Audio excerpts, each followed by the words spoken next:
Kita tahu kasih setia Tuhan begitu besar bagi setiap hidup Bapak, Ibu, Saudara sekalian. Kita akan memulai ibadah kita pada pagi hari ini. Kita akan siapkan hati kita. Mari sama-sama kita akan masuk dalam doa. Kita akan berdoa. Terima kasih Tuhan. Kau Allah kami yang begitu baik Tuhan. Kau Allah yang setia Bapa. Tuhan terima kasih Tuhan kalau sampai pada saat ini Tuhan kami boleh ada, itu semua karena kasih anugerah-Mu Tuhan yang begitu besar bagi setiap hidup kami. Bapa yang baik, kalau sebentar kami akan memulai ibadah kami undang Tuhan kuasa urapan-Mu hadir di tengah-tengah ibadah kami ya Bapa. Kau saja Tuhan yang menguasai setiap hati dan pikiran kami ya Bapa. Biarlah Tuhan semuanya ini Tuhan guna hormat kemuliaan nama-Mu ya Bapa. Tuhan kami juga berdoa Tuhan untuk sebentar hamba-Mu Tuhan, Ibu PDM Bertina Munte Tuhan yang akan menyampaikan firman-Mu. Kau pakai beliau Tuhan dengan urapan yang khusus, yang luar biasa yang daripada Engkau ya Bapa. Sehingga setiap kami jemaat-Mu Tuhan, kami boleh Tuhan membawa damai dan berkat sukacita yang daripada Engkau. Dan setiap kami Tuhan yang mendengarkan firman-Mu, kami benar-benar boleh menjadi pelaku akan firman-Mu ya Bapa. Terima kasih Bapa yang baik, terima kasih. Kami buka Tuhan ibadah kami pada pagi hari ini hanya di dalam satu nama Tuhan kami yang hidup, yang percaya. Sama-sama kita katakan amin, haleluya. Kita beri kemuliaan nama Tuhan, kita akan memuji nama Tuhan. Dia adalah Allah yang sanggup melakukan segala perkara.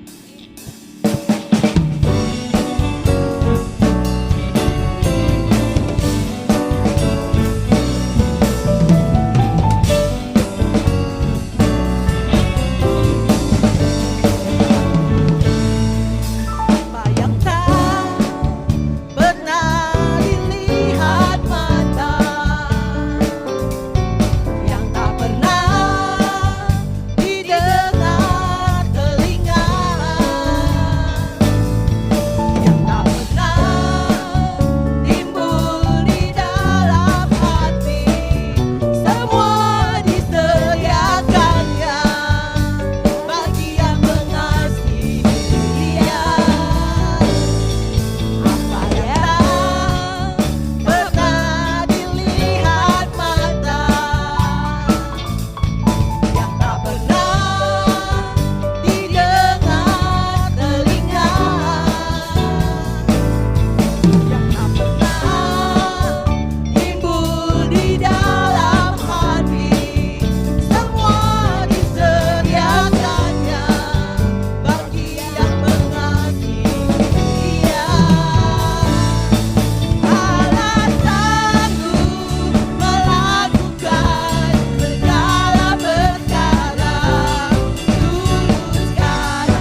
sekarang dan selama-lamanya. Kasih setia Tuhan begitu besar bagi setiap hidup kita. Sebentar kita akan mendengarkan firman Tuhan. Mari kita siapkan hati kita. Sebelumnya kita akan naikkan pujian. Segala perkara dapat kutanggung di dalam Dia yang memberi kekuatan bagi kami. Terima kasih Tuhan. Kami bersyukur. Kami mempunyai Allah yang hidup. Kami mempunyai Allah yang sungguh teramat luar biasa. Penolong yang selalu setia, memenuhi keperluanku. Tak pernah Dia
kami mengucap syukur karena pada hari ini karena kasih karunia-Mu kami ada sebagaimana kami ada, secara pribadi maupun secara keluarga.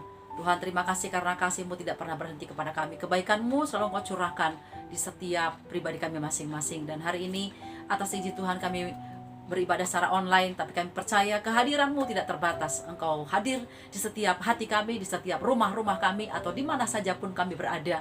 Kasih-Mu sempurna melawat setiap kami melalui kehadiran-Mu dan melalui firman-Mu yang disampaikan sebentar, dan itu boleh menjadi berkat bagi setiap pribadi kami masing-masing. Di dalam nama Tuhan Yesus Kristus, Engkau Tuhan beracara, Roh Kudus mengurapi kami, Roh Kudus memberkati kami. Dalam nama Yesus kami sudah berdoa dan kami sambut firman Tuhan. Haleluya, amin. Shalom Bapak Ibu Saudara yang diberkati Tuhan. Haleluya, kita bersyukur karena hari ini seizin Tuhan kita beribadah secara online, tapi tidak mengurangi sukacita dan ucapan syukur kita. Kenapa? Yang paling penting adalah kehadiran Tuhan yang selalu nyata di setiap hati kita dan mengerjakan perkara-perkara yang luar biasa bagi kita masing-masing. Bapak Saudara yang dikasihi Tuhan, saya masih akan menyampaikan mengenai tema bulanan kita, itu keluarga yang mengasihi Tuhan. Saya percaya bahwa setiap kita rindu memiliki keluarga-keluarga yang mengasihi Tuhan. Karena ada satu ayat firman Tuhan berkata dalam 1 Korintus 16 ayat yang ke-22, siapa yang tidak mengasihi Tuhan, terkutuklah ia. Maranatha. Bapak Saudara, siapa yang tidak mengasihi Tuhan, terkutuklah ia. Sebaliknya, siapa yang mengasihi Tuhan, terberkatilah ia. Saya percaya setiap pribadi, setiap keluarga rindu menjadi keluarga yang diberkati Tuhan. Dan itu hanya boleh kita terima, alami, nikmati dalam hidup ini apabila kita menjadi orang-orang dan keluarga-keluarga yang mengasihi Tuhan. Ada 4 pilar bagaimana membangun keluarga yang mengasihi Tuhan. Pilar yang pertama adalah apabila ada Tuhan yang memerintah, memimpin di keluarga itu. Di dalam Mazmur 127 ayat yang pertama firman Tuhan berkata, jikalau bukan Tuhan yang membangun rumah, sia-sialah usaha orang yang membangunnya. Jikalau bukan Tuhan yang mengawal sebuah kota, sia-sialah para pengawal berjaga-jaga. Artinya apa? Sekuat apapun kita membangun keluarga kita, sehebat apapun kita berusaha berjuang membangun keluarga kita untuk bisa mengasihi Tuhan, tanpa kehadiran Tuhan, tanpa keterlibatan Tuhan, kita tidak akan pernah mengerti dan tidak akan mampu bagaimana yang namanya mengasihi Tuhan. Kenapa Bapak Ibu Saudara yang dikasihi Tuhan? Hanya karena kehadiran Tuhan yang penuh kasih itu bertahta di hati kita, menguasai pikiran kita, mengendalikan perilaku kita, sehingga kasihnya terpancar lewat kehidupan kita. Jadi saya mau katakan kepada kita, saudara tidak salah untuk mencari uang sebanyak-banyaknya, sekolah setinggi-tingginya, berupaya melakukan ini dan itu, memenuhi semua kebutuhan keluarga, hidup dalam kecukupan. Tetapi tanpa kehadiran Tuhan, saya pastikan kita tidak akan bisa mengasihi Tuhan secara benar. Kalaupun ada, itu pasti akan semu, itu akan sementara dan mudah sekali pupus. Tapi kalau Tuhan kita hadirkan dengan cara kita membangun mesbah keluarga secara rutin di rumah, kita mempercakapkan firman Tuhan secara rutin di rumah, dan ada orang-orang yang suka berdoa di rumah itu, sehingga selalu menghadirkan Tuhan, selalu meminta Tuhan memimpin, memerintah di keluarga itu. Percayalah, Dia yang adalah kasih agape juga akan bertahta dalam setiap pribadi-pribadi di rumah itu, sehingga mulailah kita mampu bagaimana yang namanya membangun keluarga yang mengasihi Tuhan. Tuhan yang memulainya untuk membangunkan keluarga yang mengasihi Tuhan itu. Bapak Ibu Saudara yang dikasihi Tuhan, ini penting bagi kita sekalian, supaya kita tidak mengandalkan kekuatan kita sendiri, dan kita tidak mengandalkan kepintaran kita sendiri, pengalaman-pengalaman kita sendiri. Tetapi kalau Tuhan yang hadir, Dia yang akan menguasai setiap kita, memenuhi kita dengan seluruh kasih-Nya yang besar, sehingga kita boleh membangun keluarga yang mengasihi Tuhan. Itu pilar yang pertama. Pilar yang kedua, bagaimana kita membangun keluarga yang mengasihi Tuhan. Apabila di rumah itu ada seorang suami, ada seorang kepala keluarga yang mengasihi Tuhan. Dalam Mazmur 128 ayat 1 dan 4, begini firman Tuhan, berbahagialah setiap orang yang takut akan Tuhan, yang hidup menurut jalan yang ditunjukkannya. Ayat yang keempat, sesungguhnya demikianlah akan diberkati orang laki-laki yang takut akan Tuhan. 2 kali ada kata takut akan Tuhan, dan ini secara khusus ditujukan kepada para laki-laki, para suami maksud saya, para kepala keluarga. Percayalah bahwa mengasihi Tuhan itu dalam keluarga dimulai dari kepala keluarga. Karena itu penting sekali.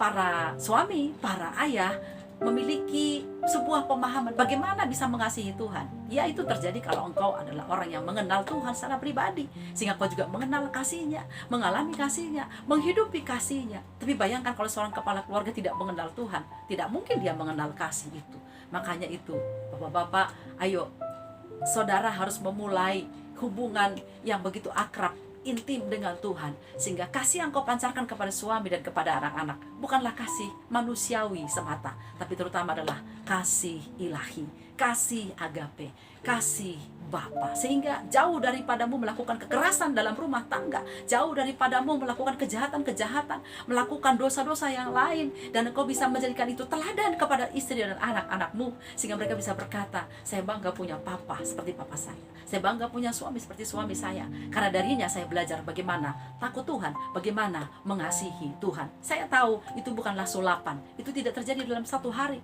engkau harus terus membangunnya lagi dan lagi dan lagi. Bapak Saudara, kalau sudah pernah menyaksikan sebuah reality show dalam sebuah program televisi, saya lupa tuh beberapa tahun yang lalu, bahwa ada seorang yang bernama Pak Eko, itu dia wawancarai di stasiun televisi.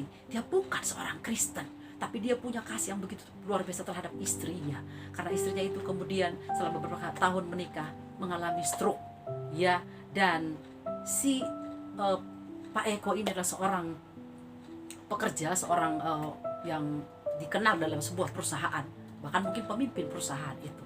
Dan dia terus melakukan hal yang sama, bangun pagi, dia mandikan istrinya, kemudian bahkan dia tuntun ke kamar mandi, dia lapin semua badannya, dia kasih makan, dia kasih sarapan, dia rawat istrinya begitu rupa, dan kemudian dia berangkat ke kantor. Siang hari dia balik lagi, dia menyediakan makanan bagi istrinya, dan malam hari nanti dia sebelum istirahat, dia temani istrinya menonton televisi, dan kemudian menunggu sampai istrinya tertidur, dan kemudian barulah dia tidur.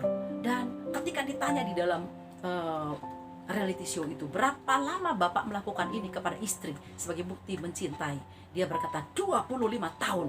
Wow, luar biasa. 25 tahun merawat seorang istri yang gak bisa apa-ngapain, tidak bisa memberikan keuntungan, tidak bisa melayani suami dengan baik.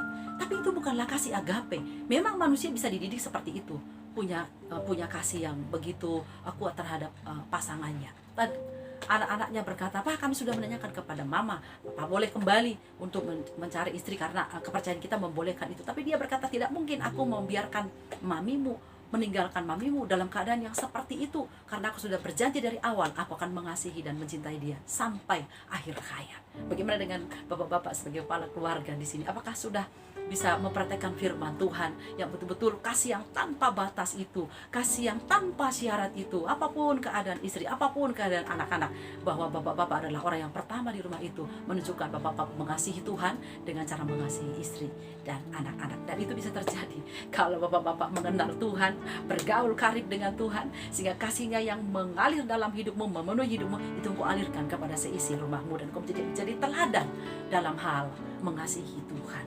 Itu pilar yang pertama. Dan yang kedua, sekarang pilar yang ketiga, bagaimana membangun keluarga yang mengasihi Tuhan. Ada istri yang mengasihi Tuhan. Ini bagi para istri sekarang ya, jadi adil ya. Istri yang mengasihi Tuhan, dalam Amsal 31 ayat 30 firman Tuhan berkata, kemolekan adalah bohong, kecantikan adalah sia-sia, tetapi istri yang takut akan Tuhan akan dipuji-puji.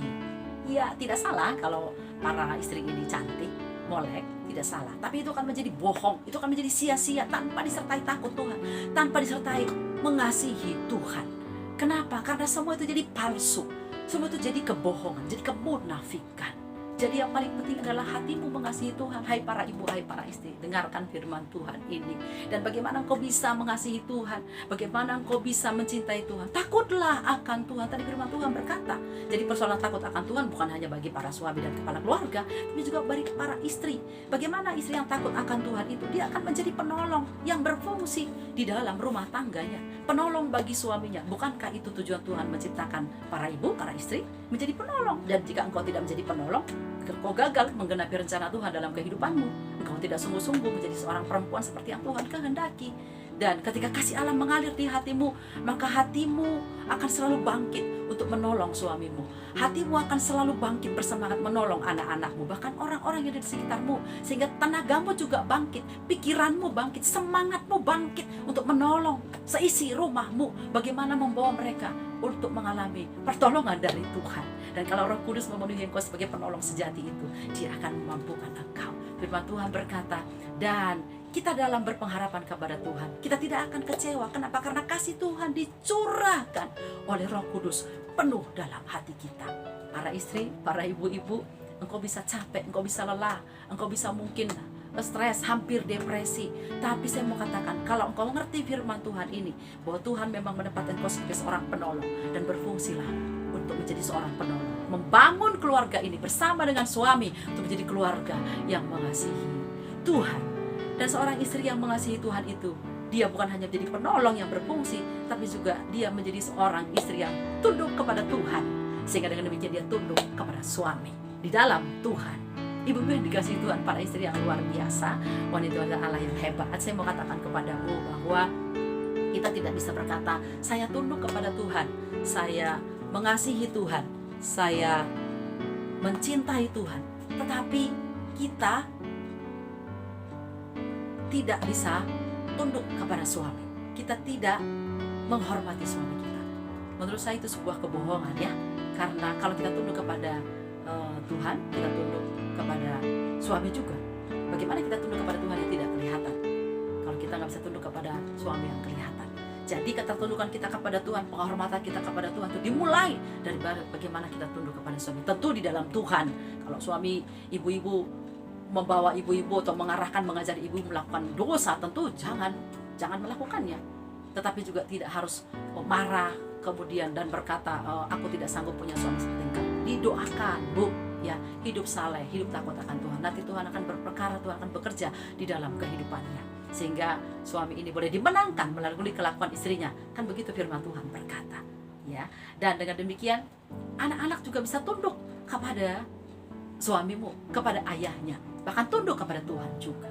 Perhatikan baik hal ini, karena kadang-kadang kalau para istri itu sudah merasa, wah, dia punya pendidikan lebih tinggi, penghasilan lebih tinggi, dia berpikir, ngapain saya harus tunduk kepada suami yang tidak bisa membuat apa-apa, tidak bisa menafkahi, tidak pintar, tidak lain sebagainya.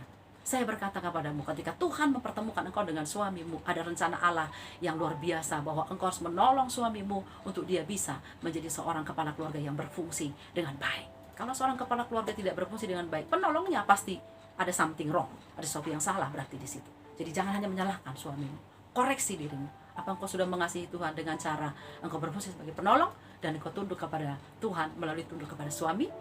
Mari kita jawab masing-masing dalam kehidupan kita. Karena membangun keluarga yang mengasihi Tuhan itu tidak bisa dikerjakan seorang diri oleh suami, tapi juga istri yang menjadi satu dengan suaminya. Sekarang pilar yang keempat, bagaimana membangun keluarga yang mengasihi Tuhan. Ada anak-anak yang mengasihi Tuhan. Jadi ibu, ayah, anak. Ya, anak-anak yang mengasihi Tuhan itu dalam Kolose pasal 3 ayat 20 firman Tuhan berkata, hai anak-anak, taatilah orang tuamu dalam segala hal, karena itulah yang indah di dalam Tuhan. Para anak-anak mungkin berpikir, oh, hal yang indah itu kalau saya melakukan hal-hal yang mungkin bisa menyenangkan hati papa mama, yang membanggakan mereka. Betul, tidak salah. Tetapi bahwa hormatmu, taatmu kepada orang tua itu jauh lebih penting. Ya, jadi karena memang orang tua adalah wakil Tuhan yang pertama di bumi ini. Jadi engkau gagal mengasihi orang tua, engkau gagal mengasihi Tuhan, engkau juga gagal mengasihi yang lain, bahkan dirimu sendiri. Karena itu perhatikan anak-anak, berapapun usiamu, selama orang tuamu masih ada, engkau tetap sebagai orang anak yang harus menghormati orang tuamu, mengasihi mereka. Hormatilah Tuhan dengan cara menghormati orang tuamu. Jadi tidak mungkin engkau bisa menghormati Tuhan yang sekali lagi tidak kelihatan, tapi engkau bilang bahwa engkau mengasihi dia, sementara orang tuamu yang kelihatan saja engkau selalu lawan, engkau selalu bantah, engkau selalu berteori, berargumentasi melawan mereka. Hari ini saya mau katakan bahwa jadilah anak-anak yang mengasihi Tuhan dengan cara hormati Tuhan melalui penghormatan kepada orang tuamu. Dan engkau bisa melakukan itu kalau engkau ngerti firman Tuhan, bahwa diberkatilah orang-orang yang menghormati orang tuanya, karena mereka akan diberikan umur yang panjang. Begitu kan firman Tuhan, ya. Dan bertanggung jawab terhadap dirimu sendiri, bertanggung jawab terhadap apa yang kau buat, Ada banyak anak-anak hari-hari ini tidak bertanggung jawab terhadap dirinya, tidak bisa mengurus dirinya, lalai akan tanggung jawabnya, lalai akan tugas-tugasnya, lalai akan belajarannya. Apalagi di era pandemi ini, ya, yang dimana anak-anak itu semua belajar secara daring dan online. Dan hanya engkau yang tahu apa yang kau lakukan di balik gadget dan laptopmu itu. Apakah kau menjadi seorang anak yang bertanggung jawab, yang takut Tuhan, yang mengasihi Tuhan, sehingga kau tetap belajar dengan sungguh-sungguh, meskipun mata guru tidak mengawasi, mata dosen tidak mengawasi, tapi mata Tuhan mengawasi engkau. Mata orang tua tidak bisa melihat, tapi mata Tuhan melihat engkau. Dan kalau engkau anak yang mengasihi Tuhan, kau akan bertanggung jawab dan menggunakan semua fasilitas ini untuk hormat kemuliaan nama Tuhan. Karena engkau mencintai Tuhan. Jadilah anak-anak yang mengasihi Tuhan. Jangan berkata, orang lain juga begitu, mereka juga begitu. Engkau bukan anak-anak yang sembarangan, karena Allah memberikan kepadamu hak istimewa. Mulai dari keluarga, engkau diajar mengenal Tuhan, engkau diajar mencintai Tuhan, dan itu tidak didapatkan oleh semua anak-anak lain, kecuali engkau yang mendengarkan firman Tuhan hari ini, dan mereka-mereka yang diajar orang tuanya mengasihi Tuhan. Jadi, saya mau katakan kepada kita, membangun keluarga yang mengasihi Tuhan itu, keempat pilar ini harus ada. Yang pertama, apabila ada Tuhan yang memimpin memerintah di keluarga itu. Yang kedua, apabila ada seorang ayah yang mengasihi Tuhan. Yang ketiga, apabila seorang istri yang mengasihi Tuhan, dan anak-anak yang mengasihi Tuhan. Puji nama Tuhan. Kiranya firman Tuhan ini boleh kita hidupi dalam kehidupan pribadi maupun keluarga kita masing-masing. Mari kita berdoa. Bapa, dalam nama Tuhan, kami mengucap syukur firman-Mu yang telah Kau sampaikan melalui hamba-Mu pada hari ini. Meteraikan itu dalam hati setiap kami anak-anak-Mu, di hati para suami, di hati para istri, di hati para anak-anak, sehingga keluarga kami sungguh-sungguh menjadi keluarga yang mengasihi Tuhan. Mampukan kami menjadi pelaku firman Tuhan yang hidup. Terima kasih untuk jemaat-Mu GBI Raja Wali, dimanapun saat ini mereka berada, di setiap keluarga Tuhan jumpai, Tuhan lawati, Tuhan senantiasa memberikan segala berkat yang terbaik dalam kehidupan mereka. Kau berkati Tuhan gembala sedang kami Pak Pendeta Henok Cahyo Mulyo bersama dengan keluarga besarnya Tuhan. Jadikan mereka juga keluarga yang mengasihi Tuhan, yang menjadi berkat teladan bagi setiap jemaat-Mu GBI Raja Wali. Berkati para pengurus Tuhan, berkati staf gembala, pemimpin dan para pelayan Tuhan, bahkan seluruh jemaat GBI Raja Wali, dalam nama Tuhan Yesus Kristus. Engkau sendiri Tuhan yang menuntun kami ke padang rumput yang hijau dan ke air yang tenang. Hamba berdoa dalam nama Yesus untuk bangsa dan negara kami Tuhan.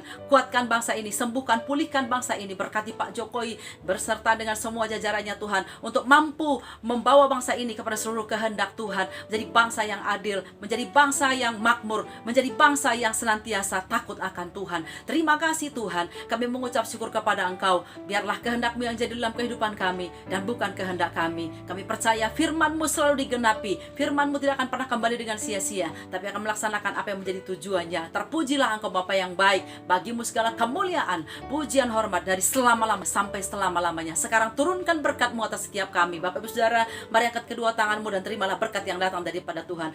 Biarlah berkat Allah turun atas saudara. Terimalah segala berkat yang berlimpah dari Allah Bapa, kasih karunia Tuhan Yesus yang tidak pernah berkesudahan, persekutuan Roh Kudus yang selalu memimpin kita, membuat kita tetap setia mulai detik ini sampai Maranatha Tuhan datang kembali menjemput kita di awan-awan yang permai. Haleluya. Semua yang percaya dan mengasihi Tuhan katakan bersama-sama amin. Haleluya. Bapak Ibu Saudara yang dikasihi Tuhan, untuk pengumuman ibadah minggu depan nanti akan di-share di grup. Bapak Ibu Saudara boleh perhatikan di sana, dan tetap semangat, tetap jaga kesehatan, tetap bersukacita. Tuhan memberkati kita sekalian. Shalom.